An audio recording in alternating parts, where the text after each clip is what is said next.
미군의 공군력과 이란의 노후된 전투기 사이의 격차를 가장 잘 보여주는 군사 역사 속 한순간이 있습니다. 하지만 이 일은 2023년에 시작된 중동 분쟁 중에 일어난 것이 아닙니다. 아니요. 이 일은 10년 전인 2013년에 페르시아만의 국제 해상에서 일어났습니다. 그리고 이 교전은 이란이 운용하는 노후한 미국산 전투기와 당시 가장 첨단이었던 미군 전투기가 맞붙은 상황이었지만 전체 상황이 몇 분 만에 끝났을 뿐만 아니라 단 한 발의 총성도 없이 마무리되었습니다. 무엇이 이 사건을 믿기 어렵게 만들었을까요? 곧 알게 됩니다. 이 교전이 왜 특별했고 이란 군사 상황을 어떻게 보여주는지 완전히 이해하기 위해서입니다. 오늘 우리는 그 사건보다 더 과거로 돌아가 이란이 수십 년 된 미국산 전투기를 어떻게 현대 전투기들과 맞서 운용하게 되었는지의 역사를 살펴봐야 합니다. 결국 이것은 세계 지정학과 지난 수십 년 동안 이란이 처해온 불편한 상황에 대한 이야기입니다. 하지만 사건부터 시작해보죠. 2013년 3월 이었습니다. 미국의 MQ-1 프레데터 드론, 이 이란 해안에서 약 16마일 떨어진 국제 공역에서 감시 및 정찰 임무를 수행하고 있었습니다. 프레데터는 결코 전투기가 아닙니다. 이 드론은 길고 날씬한 프로펠러 추진 플랫폼으로 관찰과 감시, 그리고 경우에 따라 단일 표적 타격 임무를 수행하도록 설계되었습니다. 무인 전투 항공기로 분류되긴 하지만 실제 전투 능력은 근접 공중전이 아니라 장거리 공대공 미사일을 이용한 미사일 운용에 있습니다. 게다가 드론의 최고 속도가 시속 약 135마일 정도이기 때문에 비행기를 따돌릴 수는 없습니다. 하지만 드론은 많은 것을 볼 수 있기 때문에 표적이 되었습니다. 이제 드론을 발견한 후 이란 공군은 요격을 위해 F4 팬텀 전투기 2대를 긴급 출격시켰습니다. 팬텀은 쌍발 엔진의 초음속 항공기로 상어를 닮은 독특한 외형을 가지고 있으며 그 역사는 1950년대 후반까지 거슬러 올라갑니다. 팬텀은 한때 베트남 전쟁 시기 미국 공군의 주력 기종이었으며 1979년 모든 것이 바뀌기 전까지 이란이 미국으로부터 대량으로 도입한 전투기이기도 했습니다. 2013년, 이제 거의 50년이 다 되어가는 그 동일한 기체들은 이란 공군이 보유한 전력 중에서 여전히 최고 수준에 속했습니다. 이란은 기술적으로 40여 대의 F-14를 보유했으며 이 전투기는 더 새롭고 우수한 제공 전투기였습니다. 그러나 F-4가 더 기동성이 뛰어난 것으로 평가됩니다. 또한 이란이 오래된 항공기를 쓴 이유는 더 새롭고 성능이 뛰어난 기체의 위험 부담과 마모를 줄이려는 것일 수 있습니다. 상대가 드론이었기 때문입니다. 2대의 전투기가 프레데터를 향해 이륙했고 한 대는 남고 다른 한 대가 요격에 접근했습니다. 이란 조종사 둘 모두 이미 그곳에 다른 조종사가 있었다는 사실을 몰랐습니다. 케빈 서터필드 중령, 콜사인 쇼타임은 근처에서 F-22 랩터를 조종하고 있었고 프레데터를 호위하는 임무를 맡고 있었습니다. 이는 2012년에 이란의 Su-25 지상공격기 2대가 국제 공역에서 드론에 발포한 사건 이후 미 공군이 조용히 채택한 정책의 일환이었습니다. 그 이후로 미국은 더 이상 드론을 혼자서만 걸프 해역에 보내지 않게 되었습니다. 때로는 근처 항공모함에서 출격한 F-18 슈퍼 호넷 2대가 호위를 맡기도 했습니다. 이날은 F-22가 호위를 맡았습니다. F-22는 1980년대에 시작된 프로그램의 산물로 당시 미국 국방 기획자들이 소련의 항공기 개발 프로그램에 대해 오려하기 시작하면서 이에 대응할 수 있는 우수한 전투기가 필요해 만들어졌습니다. 그 결과로 첨단 전술 전투기 프로그램이 탄생했고 결국 랩터가 개발되어 2005년에 실전 배치되었습니다. 지금까지도 대부분의 신뢰할 만한 기준에서 F-22는 역대 최고의 제공권 전투기로 평가받고 있습니다. 처음부터 보이지 않도록 설계되었으며 모든 각도, 모든 표면, 모든 내부 공간이 적의 레이더 수신기로부터 레이더 반사파를 흩어지게 하도록 정교하게 설계되었습니다. 트윈프랩 휘트니 F-119 엔진은 음속 장벽을 돌파할 수 있을 만큼 강력한 추력을 제공합니다. 애프터버너 없이, 즉 슈퍼크루즈라고 불리는 기능 덕분에 애프터버너가 만들어내는 막대한 연료 소모와 적외선 신호 없이도 고속 비행을 지속할 수 있습니다. 무기는 내부에 탑재되어 있으며 전투 중에는 매끄럽게 맞물린 무장창 도어가 아주 짧은 순간 열렸다가 다시 닫혀 항공기의 스텔스 특성을 계속 유지합니다. 그리고 이 항공기의 항전 장비는 센서 융합과 전자전 장비를 갖추도록 설계되어 조종사에게 다른 항공기들이 결코 제공할 수 없는 전장 상황을 보여줍니다. 공군이 일부 현대화 조치를 받긴 했지만 미국으로부터의 마지막 수입은 사건이 일어나기 40년 전인 1970년대 초에 이루어졌습니다. 그리고 맞아요. 이란은 노후화된 F-4E 플랫폼을 개조하기 위해 중국, 러시아, 심지어 자국산 설계까지 계속 사용했습니다. 하지만 사실 F-4는 여전히 3세대 전투기이고 F-22는 5세대에 속합니다. 쇼타임은 선두 F사가 프레데터에 접근하는 것을 지켜보며 기다렸습니다. 그리고 자신의 전투기가 이란 레이더에 사실상 보이지 않는다는 자신감을 바탕으로 그는 놀라운 행동을 했습니다. 그는 자신의 랩터를 F사 아래로 밀어넣었고 그 기체를 뚜렷하게 볼 수 있을 만큼 가까이 접근했습니다. 그리고 더 중요한 것은 무장 장착 지점까지 식별할 수 있을 정도로 가까이 다가가 이란 조종사가 어떤 무기를 탑재했는지 파악할 수 있었습니다. 이란 조종사는 이런 일이 벌어지고 있다는 사실을 전혀 알지 못했습니다. 랩터의 스텔스 시스템은 설계된 대로 완벽하게 작동하고 있었습니다. 쇼타임은 무장을 확인한 후 뒤로 물러나 행동에 나섰습니다. 그는 기술을 왼쪽으로 틀고 상승해 전투기를 F4 옆에 천천히 붙였습니다. 이란 조종사의 주변 시야에 마치 허공에서 나타난 것처럼 모습을 드러냈습니다. 우리는 그 순간 이란 조종사가 얼마나 충격을 받았을지 상상할 수밖에 없습니다. 조종석에 평온하게 앉아있다가 원래는 보이지 않아야 할 전투기가 바로 옆에 나타난 것을 발견한 것이죠. 그리고 쇼타임은 그 모든 상황을 진짜 쇼로 만들어버렸습니다. 그는 무전기를 눌러 이란 조종사에게 연락했고 소름 끼치는 말을 전했습니다. 이제 돌아가는 게 좋을 겁니다. 그리고 그들은 실제로 돌아갔습니다. 두 대의 F4 전투기는 교전도 어떤 형태의 확전도 없이 방향을 틀어 떠났습니다. 전체 임무는 구식 전투기 함대에 맞서 작전을 펼칠 때 5세대 항공전력이 어떤 모습인지를 비교적 조용하게 보여주는 시범이 되었습니다. 이제 그 격차가 왜 그렇게 큰지, 그리고 왜 이란이 이미 노후화된 항공기에 계속 의존하고 있는지 이해하려면 쇼타임이 비행을 배우던 시절에도 그 항공기들은 이미 오래된 기종이었기 때문입니다. 우리는 두 기체를 모두 자세히 살펴보고 이란이 어떻게 이런 상황에 처하게 되었는지 그 오랜 역사를 추적해봐야 합니다. F4 팬텀2는 1958년에 처음 비행했습니다. 이 전투기는 맥도넬 에어크래프트 코퍼레이션, 나중에 맥도넬 더글라스로 알려진 회사가 미 해군을 위해 설계했으며 처음에는 함대 방어 요격기로 개발되었지만 냉전 시대에 가장 다재다능하고 널리 사용된 전투기 중 하나로 성장했습니다. 베트남 전쟁 시기에는 해군과 공군 모두가 F4 팬텀을 제공권 장악 시범부터 지상 공격, 정찰 임무까지 다양한 용도로 운용하고 있었습니다. 이 전투기는 고도에서 마하 2.23의 속도를 낼 수 있었으며 당시 사용 가능한 전투기 중 가장 빠른 기체 중 하나였습니다. 하지만 어쩌면 더 중요한 것은 이 전투기가 매우 강력했다는 점입니다. 실전에서 드러날 만한 한계점이 거의 없는 전투기였습니다. 초기형에는 내부 기관포가 없었는데 이는 공대공 미사일의 신뢰성에 대해 지나치게 낙관적인 교리를 반영한 것이었습니다. 이후에 기관포가 추가되었습니다. 하지만 몇 년간 미사일에 의존해 근접 공중전에선 가장 약한 전투기 중 하나였습니다. 또한 이 전투기는 광범위한 정비가 필요했고 당시로서는 첨단이었던 레이더 역시 크고 기계적으로 스캔되는 안테나를 사용해 상당한 레이더 반사 면적을 만들어냈으며 간섭과 전파 방해에 취약했습니다. 이로 인해 결국 이 전투기는 두려움의 대상이 되었지만 1970년대에 들어서면서 팬텀은 이니 미국군에서 더 전문화된 기체들에 의해 대체되기 시작했습니다. F-15 이글이 1976년에 제공권 임무를 맡게 되었고 F-16 파이팅 펠컨은 1978년에 다목적 임무를 위해 도입되었습니다. 팬텀은 점차 미국의 최전방 전력에서 퇴역하기 시작했고 결국 1990년대 중반에는 완전히 퇴역하게 되었습니다. 오늘날 미 공군은 주로 F-22와 F-35를 운용하고 있지만 F-15와 F-16 같은 구형 기체들도 전체적인 운용 비용이 낮고 단순 임무에 최신 기체를 투입하고 싶지 않기 때문에 여전히 일부 사용되고 있습니다. F-4는 미국에선 박물관에서만 볼 수 있지만 이란에서는 적어도 서류상으로는 아직도 운영 중입니다. 이란은 이를 대체할 방법이 없었기 때문입니다.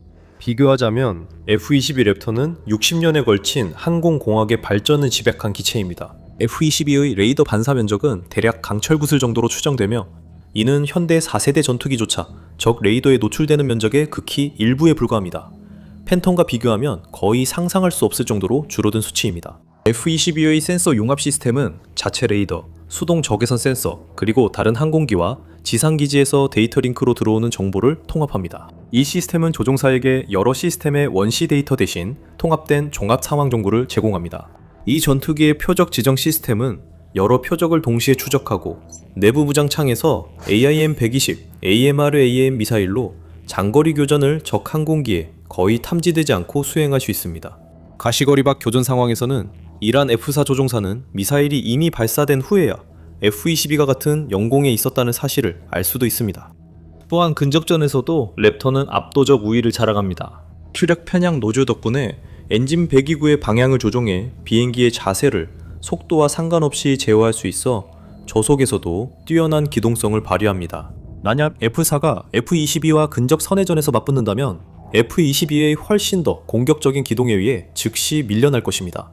하지만 그런 전투전에 탐지는 피할 수 없습니다. 그런데 왜 이란은 아직 F4를 쓰는 걸까요? 기본적으로 이란과 미국이 더 이상 친구가 아니기 때문입니다. 1979년 이전에는 이란이 미국과 꽤 긍정적인 관계를 유지하고 있었고, 이는 군사장비 거래로도 이어졌습니다. 이란의 샤 모하마드 레자 팔라비는 냉전 기간 내내 미국의 가까운 동맹이었고, 미국의 여러 행정구는 강력한 이란 군대가 거의 끊임없이 전면전 위기에 놓여있던 중동 지역에서 안정 요인이라고 보았습니다. 그래서 미국산 무기들이 탱크, 헬리콥터, 해군 함정, 항공기를 포함해 엄청난 양으로 이란에 들어갔습니다. 그 결과 이란 제국 공군은 지역 기준으로 볼 때 매우 뛰어난 장비를 갖추게 되었습니다. 최전성기 때 이란은 여러 종류의 F4 팬텀 전투기 200대 이상과 F5 타이거 계열 전투기를 운용했습니다. 그리고 당시 최첨단이었던 F-14 톰캣도 주문했는데, 이 전투기는 나중에 영화 탑건으로 유명해진 가변익 해군 요격기였습니다. 혁명 이전에 약 80대의 F-14이 실제로 인도되었습니다. 이란은 또한 일부 예비 부품, 파이프라인, 그리고 더 중요한 훈련도 받았습니다. 미국 교관들이 이란 조종사들과 함께 전술과 정비를 가르쳤는데, 이는 그 지역의 다른 나라들에서는 거의 찾아볼 수 없는 수준이었습니다. 그러다가 이슬람 혁명이 일어났습니다. 1979년에 파흘라비 샤가 축출되었습니다. 미국 대사관이 점거당했고 52명의 외교관들, 이 444일 동안 인질로 잡혀 있었습니다. 워싱턴과 테헤란의 관계는 하룻밤 사이에 무너졌고 무기 공급망도 중단되었습니다. 곧이어 예비 부품이 끊기고 혁명 초기에 미국 고문단이 떠나면서 이란 공군은 중동에서 가장 현대적인 전력을 보유하게 되었지만 이를 유지할 방법이 전혀 없었습니다. 이란에게 이보다 더 나쁜 시기는 없었습니다. 1년 만에 이라크가 침공했습니다. 1980년부터 1988년까지 이어진 이란, 이라크 전쟁은 양측 모두 수십만 명의 목숨을 앗아간 참혹하고 파괴적인 전쟁이었습니다. 이란 공군은 전쟁 중 치열하게 싸웠고 보급 위기에도 F-14과 F-4 전투기는 기대 이상으로 하락했지만 전력에 큰 타격을 입었습니다. 전투 중 항공기 격추로 남은 기체를 운용하려 다른 기체의 부품을 떼어내야 했습니다. 전쟁이 끝날 무렵 수백 대였던 전력은 일부만 남았고 남은 항공기들도 시간이 지나 노후화되어 정비가 더 어려워졌습니다. 그렇다면 왜 이란이 이 항공기를 교체하지 못했는지가 궁금합니다. 혁명 후 이미 40년이 지났으니까요. 그 오랜 시간 동안 이란이 러시아나 중국에서 현대 전투기를 샀을 수도 있다고 생각될 수 있습니다. 그 답은 겉보기보다 훨씬 복잡하며 이란의 실제 군사 상황의 핵심을 찌르는 문제입니다. 본격적으로 시작하기 전 더 밀리터리 쇼 구독 잊지 마세요. 저희는 역사적 사건에 대한 자세한 분석과 함께 전 세계 지정학의 최신 동향도 추적해드립니다. 이제 이란이 어떻게 구식 F4 전투기에 묶이게 되었는지에 대한 질문에 답하기 위해 자주 이란의 후원자이자 이 지역에서 미국의 영향력에 대한 견제 세력으로 언급되는 러시아부터 시작해보겠습니다. 그리고 그 말에도 일리가 있습니다.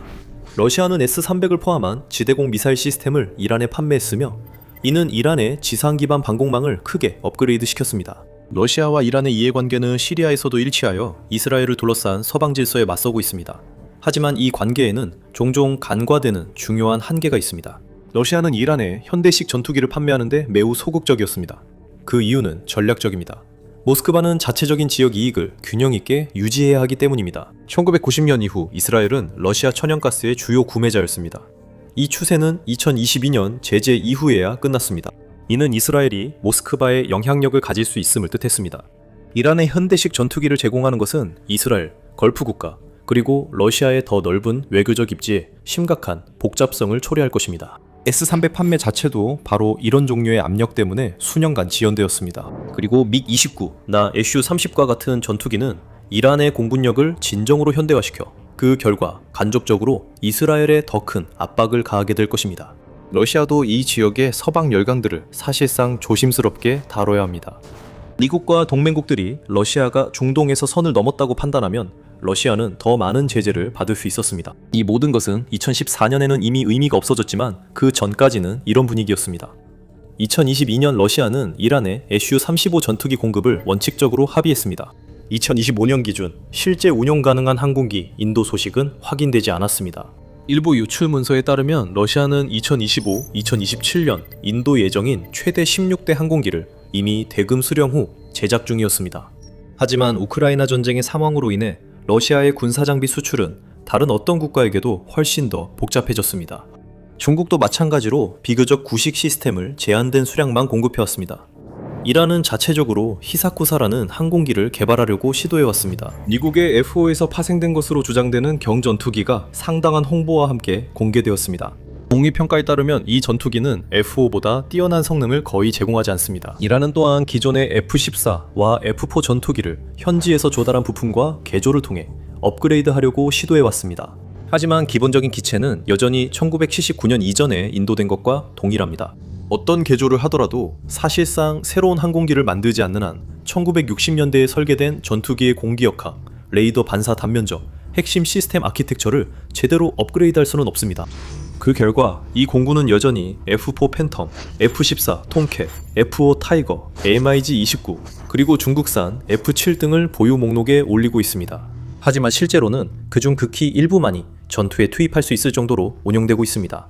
그리고 이란의 실제 운용 가능한 전투기 전력에 대한 추정치는 다양하지만 신뢰할 만한 국방 분석가들은 고강도 전투작전을 지속적으로 수행할 수 있는 항공기 수가 혁명 이전에 이란이 실제로 보유했던 수보다 훨씬 적다고 일반적으로 보고 있습니다. 예비 부품은 부족하고 정비도 어렵습니다. 2026년 2월 이란 공군의 전투기가 하마단주에서 정기 훈련 비행 중 추락해 탑승한 2명의 승무원 중 1명이 사망했습니다. 이 사고는 F-4 전투기가 관련된 사건으로 2026년에도 여전히 훈련 임무를 수행하고 있었고 기체가 50년이나 되었지만 대체할 만한 것이 없어 여전히 추락 사고가 발생한 것입니다. 하지만 장비는 이야기의 일부에 불과합니다. 또 다른 측면 그리고 장기적으로 더 중요하다고 할 수 있는 것은 바로 훈련입니다. 그리고 여기서 미국과 이란의 격차는 그만큼 뚜렷합니다. 미국 전투기 조종사들은 세계에서 가장 집중적이고 체계적으로 다듬어진 훈련을 받습니다. 이것은 엄격한 기본 조종사 훈련으로 시작해서 수년간 축적된 전투 경험과 디브리핑, 교리 개발을 바탕으로 한 전문 무기 훈련 과정으로 이어집니다. 네바다주 넬리스 공군기지에 있는 미 공군 전투기 무기학교는 일명 탑건의 공군 버전으로 불리며 수십 년 동안 공중전 전술을 다듬어왔습니다. 모든 교전과 훈련에서 얻은 교훈을 지속적으로 업데이트되는 지식체계에 반영하고 있습니다. 미국 조종사들은 실제와 비슷한 2종 공중전 훈련에서 정기적으로 적기와 비행하며 자신의 전투기로 다른 기종 항공기와 싸웁니다. 그리고 적 조종사의 행동을 일부러 따라하는 전술을 사용해 실제 상황에서 처음 겪는 일이 없도록 합니다. 중요하게도 미 공군은 F-4 팬텀을 운용해왔습니다. 조종사들은 이 전투기를 조종하고 훈련하며 이 비행기의 장단점을 잘 이해하고 있습니다. 팬텀에서 이글로 그리고 이글에서 랩터로 전환하는 조종사들은 F-4가 어떻게 조종되는지, 그 한계가 어디에 있는지, 그리고 그 조종석에 앉은 조종사가 무엇을 할 수 있고 할 수 없는지에 대한 깊은 지식을 가지고 있습니다. 2013년에 쇼타임이 이란의 F-4에 접근했을 때 미국은 그 항공기에 대한 이해가 여러 세대에 걸쳐 쌓여 있었습니다. 이란 조종사들이 사용하던 전술, 그들이 운용하던 성능 한계, 그리고 그들이 직면한 제약들, 이 모든 것이 미국 측에는 매우 익숙한 것이었습니다. 이란인들은 미국이 수십 년 전에 이미 파악하고 능가한 항공기를 조종하고 있었습니다. 반면에 이란의 조종사 훈련 프로그램은 1979년 이후로 심각한 제약 속에서 운영되어 왔습니다. 원래 훈련 인프라를 구축했던 미국인 고문들은 혁명 이후 떠났고 다시 돌아오지 않았습니다. 이라크와의 전쟁은 숙련된 조종사들을 소모시켰고 제도적 연속성을 방해했습니다. 국제적 고립은 공군의 역량을 유지하는 데 필수적인 대규모 현실적인 합동훈련에 대한 접근을 제한해왔습니다. 이란 조종사들은 훈련에서 F-22를 상대로 비행하지 않습니다. F-35를 상대로도 비행하지 않습니다. 그들은 노후한 기체로 제한된 비행 시간만 채우며 서로를 상대로 비행할 뿐이고 실제로 마주한 적도 없고 현실적으로 모의할 방법도 없는 위협에 대비하고 있습니다. 2013년 조우로 모든 것이 명확해졌습니다. 이란 조종사들은 쇼타임이 스스로 모습을 드러내기로 하기 전까지 F-22의 존재를 전혀 알지 못했습니다. 그들의 레이더와 시스템 모두 이를 감지하지 못했습니다. 그들의 훈련은 현대 중에 보이지 않게 작전하다가 갑자기 옆에 나타나는 항공기에 대비하지 못하게 했습니다. 그리고 아무리 좋은 센서로도 찾을 수 없었던 항공기가 갑자기 바로 옆에 나타난다는 심리적인 측면도 있습니다. 이는 즉각적인 충격과 후퇴를 유발할 것입니다. 그리고 바로 그 일이 실제로 일어났습니다. 더 중요한 점은 군사력이 단순히 누가 더 큰 예산을 가지고 있느냐 혹은 정치적 의지에만 달려있는 것이 아니라는 것입니다. 군사력은 시간의 함수이기도 합니다. 현대식 항공기와 깊이 있는 훈련 체계, 그리고 지속적인 발전과 실제 작전 경험에서 비롯된 조직적 기억을 갖춘 일관되고 지속적이며 제도적으로 건강한 공군을 구축하는데 수십 년이 걸렸다는 점과 같습니다. 미국은 제2차 세계대전 이후로 연속성을 계속 유지해왔습니다. 이 발전 과정은 F-4 팬텀에서 F-15, F-16, F-C-12, 그리고 F-35로 이어지며 각 세대마다 이전 세대의 교훈이 반영되어 왔습니다. 이란은 1979년에 그 발전 과정이 하루아침에 중단되었고 그 이후로 다시 복구하지 못했습니다. 항공기 도입이 중단되고 훈련도 멈췄으며 공급망도 끊겼습니다. 전 세계는 시간이 흐르면서 항공 기술이 계속 발전했지만 이란 공군은 특정 시점에 멈춰버렸습니다. 그래서 그날 이란인들은 집으로 돌아갔습니다. 그들은 용기가 없거나 실수한 것이 아니었습니다. 그들이 탄 전투기와 동행 전투기 간 격차는 공중에서 좁힐 수 없었습니다. 세대 차이는 기동으로 극복 불가합니다. 50년간의 항공기술 발전은 따라잡을 수 없고 보이지 않는 적과도 싸울 수 없습니다. 미국이 현재 이란에 어떻게 대응하고 있는지 알고 싶다면 더 밀리터리 쇼 최신 영상을 꼭 시청해보세요. 저희는 전 세계의 전쟁 양상, 지정학, 그리고 군사공학 분야에 매일 벌어지는 사건들과 돌파구를 다루고 있습니다.